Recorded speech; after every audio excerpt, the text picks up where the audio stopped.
வாயிலங்க திருவிழா வந்துட்டுனா எதுக்கு சந்தோஷப்படுறதுல இல்லையா? ஐஸ்கிரீம் 2-3 வச்சு திங்கலாம். சரி நீங்களாம் குழந்தைய சாப்பிடக்கூடாது.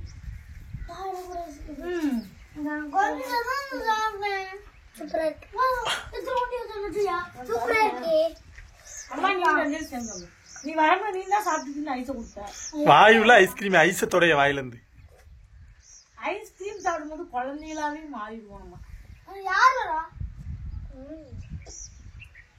பாத்தீங்கன்னா ஐஸ்கிரீம் சும்மா வாங்கி தர மாட்டாங்க. பாத்தீங்களா கொஞ்சம் பல சும்மா 3 ஸ்டார் ரேஞ்சுக்கு இருக்கலாம். 3 ஸ்டார் ரேஞ்சுக்கு பார்த்தவனுக்கு எவ்வளவு புரியுறாங்க. ஏதோ உள்ளூர் அழகி மாதிரியா இருக்கும். சூப்பரா நம்ம வந்து எங்க ஊர் திருவிழாவை முடிச்சுட்டு உண்மை சொன்னா மகனே அம்மா அழகால நீதான் ஏத்துக்கோ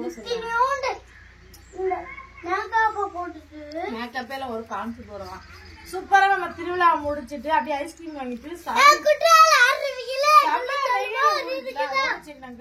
இங்க கொஞ்சம் கூலிங்கா இருக்கும். அப்படியே கொஞ்சம் ஜில்லுன்னு கொஞ்சம் மைண்ட் ரிலாக்ஸ் பண்ணலாம். இந்த பக்கம் வந்தாச்சு ஐஸ்கிரீம் வாங்கிட்டு. அங்கிட்டு பாத்தீங்கன்னா இந்த ஃபேமிலி நடந்து வந்துட்டு இருக்காங்க பணமத்துக்கு கூடி.